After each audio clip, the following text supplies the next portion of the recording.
안녕하세요. 최은지원입니다. 오늘은 농지연금의 지역 분석에 대한 이야기를 해보고자 합니다. 그래서 결국에는 좋은 지역을 선택하기 위해서는 두 가지가 필요합니다. 첫 번째는 인구가 증가할 수 있어야 되고, 두 번째는 일자리가 증가할 수 있어야 됩니다. 결국에는 일자리가 중요한데, 일자리가 늘어나기 위해서는 인구가 늘어야 되는, 그러니까 상호 보완적인 관계가 있다라고 보시면 될 것 같습니다. 그래서 오늘은 정부에서 발간한 통계청에서 발간한 인구 통계를 바탕으로 해서 장래에 인구가 늘어나는 지역에 대해서 알아보도록 하고, 제가 결론적으로 말씀드리는 인구가 늘어나는 이 세 곳에 대해서 집중적으로 알아보도록 하겠습니다. 저는 지금까지 이 농지연금으로 평생 월 300의 연금을 받는 프로젝트를 진행을 하고 있습니다. 부부 기준으로는 월 600이 되는 금액이기 때문에 농지연금만으로도 노후 생활이 가능할 수도 있는 굉장히 압도적인 강력한 장점이 있는 제도라고 생각이 듭니다. 그래서 지금까지 저는 영상과 블로그를 통해서 체계적으로 그 농지연금과 관련된 기초 지식을 전달하려고 노력을 하고 있고, 그리고 여기에 덧붙여서 저만의 노하우와 저의 어떤 경험이 담긴 정보를 제공하려고 하고 있습니다. 그래서 우선적으로는 농지연금에 대해서는 제가 여러 번 영상이나 블로그를 통해서 설명을 드렸기 때문에 이 내용이 궁금하신 분들은 한번 참조를 하시면 도움이 될 거라고 생각이 들고요. 가장 강조하고 싶은 이 농업인 되기 프로젝트, 그러니까 저와 같은 직장인이 농업인이 되기가 사실은 쉽지가 않을 수도 있습니다. 부담이 될 수도 있고요. 그러나 저는 이 농지 없이 농업인이 되는 방법으로서 이 온비드 공매를 활용을 해 왔습니다. 그래서 저도 온비드 공매를 이용해서 국가의 임대 농지를 임대를 받아서 농업인이 되었고, 현재 영농 경력을 차곡차곡 쌓아가고 있는 단계입니다. 결과적으로 농업경영체 등록 확인서, 굉장히 중요한 이 농업경영체 등록 확인서도 발급을 받아왔고, 농지대장 역시도 문제없이 발급을 받고 있습니다.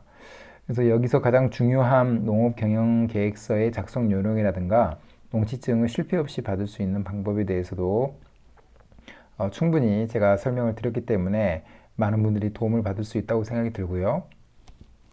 저는 이 토지 경매를 통해서 농지를 반값 정도로 싸게 사는 거가 가장 핵심적인 중요한 거라고 생각을 합니다.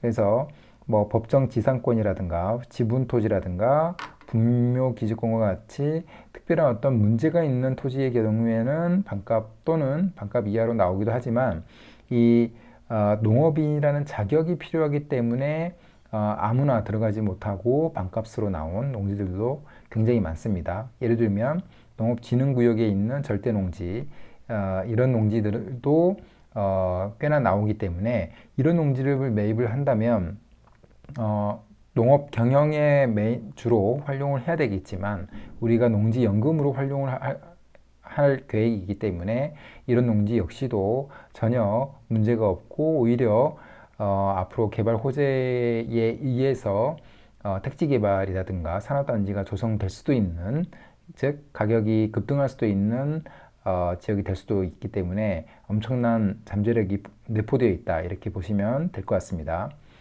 그리고 토지 공부도 같이 하고 있습니다. 지목이라든가 기본적인 용도 지역, 그 다음에 건폐율, 용적률, 그 다음에 도로에 대한 내용이라든가 농지법, 농지증, 농지 전용에 대한 이야기도 같이 하고 있기 때문에 함께 내용을 보시면 충분히 이해할 수 있다고 생각이 들고요. 오늘부터는 이 개발 호재가 가득한 지역에 대한 공부를 해보려고 합니다. 저는 국토부에서 발행하는 국토종합개발계획이라든가 국가철도망계획, 그리고 인구의 앞으로 시도별 인구의 증감 데이터를 활용을 해서 인구가 늘어나고 일자리가 늘어나는 이 지역을 선정을 하고 그 지역 중심으로 농지를 매입을 하려고 합니다.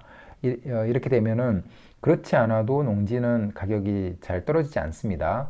물가 상승률 플러스 1에서 2% 정도는 계속 상승하는 경향이 있기 때문에 여기에 덧붙여서 가격이 급등할 수 있는 요인이 될 수도 있기 때문에 이 개발 호재가 가득한 지역 중심으로 농지를 매입을 하는데, 오늘은 가장 기본이 되는 지역별 인구 증감 데이터를 확인하면서 어느 지역이 앞으로도 인구가 계속 늘어날 수 있는지, 또는 전체적으로 인구가 감소하는 지금 상황인데 상대적으로 덜 인구가 감소할 수 있는지, 어느 지역 중심으로 인구가 몰리는지, 이런 내용을 확인을 해보도록 하겠습니다.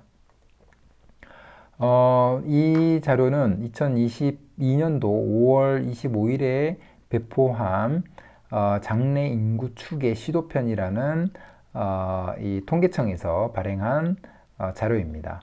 2020년부터 50년까지의 기간 동안에 시도별 인구의 변화를 나타낸 통계치라고 보시면 될 것 같은데, 우리가 신뢰할 수 있는 데이터는 사실은 앞으로 인구가 어떻게 될지는 100% 정확하지는 않을 수 있겠지만, 이런 국토부 또는 통계청에서 발행하는 이런 자료를 참고할 필요가 있다고 생각이 듭니다. 결과적으로 2020년 대비해서 2050년에 인구 증감률을 보면은 지금 상위 5개 시도를 살펴보면 1위가 경기, 2위가 세종, 3위 제주, 충남, 충북 순입니다. 그래서 그 경기를 포함해서 제주도는 약간 어떤 일자리라든가 개발이라든가 이런 거와 관계없이 삶의 어떤 수준 자체를 높이기 위한 이런 쪽으로의 수요가 많다라고 저는 생각을 합니다. 그래서 우리가 집중적으로 봐야 될 일자리가 늘어나는 지역, 이런 관점에서는 제주도는 좀 제외해도 될 것 같고요. 그렇게 되면은 남는 게 경기, 세종, 충남, 충북입니다. 그러나 저는 농지를 중심으로 농지를 매입을 할 예정이기 때문에 이미 도시화가 많이 된 세종은 좀 제외한다면 남는 거는 경기, 충남, 충북이 될 것 같습니다.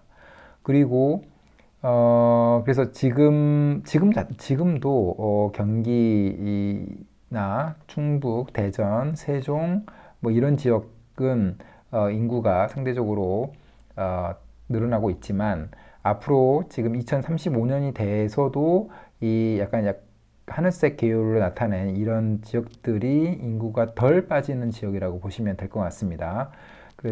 그리고 이제 결국에는 2050년도가 되면은 이제 많은 지역에서 인구가 소멸이 많이 되지만, 그래도 상대적으로 경기를 포함한 충남, 충북 이런 지역 중심에서 인구가 몰린다, 이렇게 보시면 될 것 같습니다.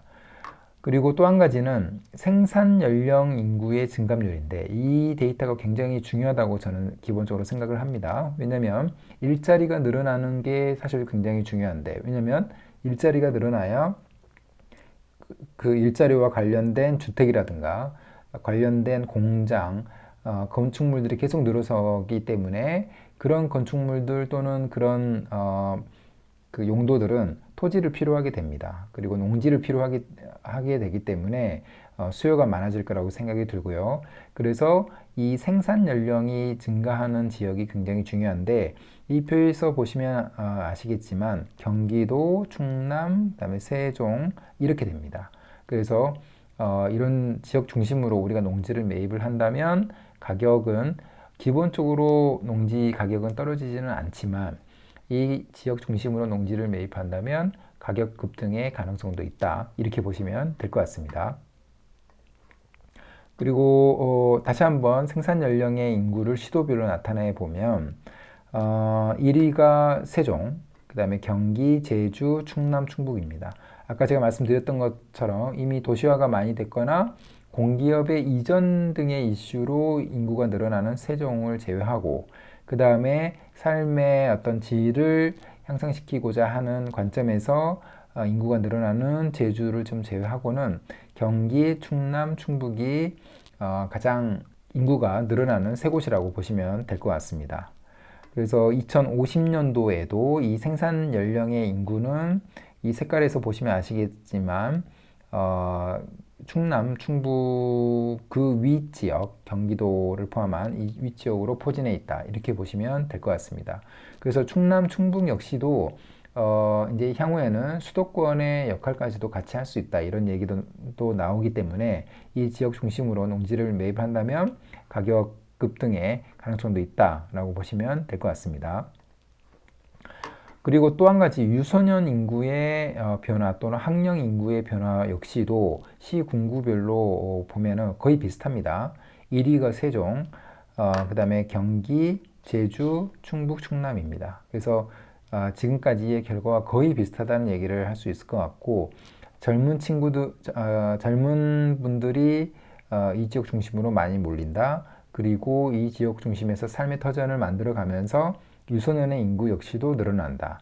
그래서 그와 관련된 기반 시설들이 계속해서 확충해 나가야 되고, 대기업이 포진해 가면서 일자리가 계속 늘어날 수 있다. 이렇게 이해하면 될 것 같습니다.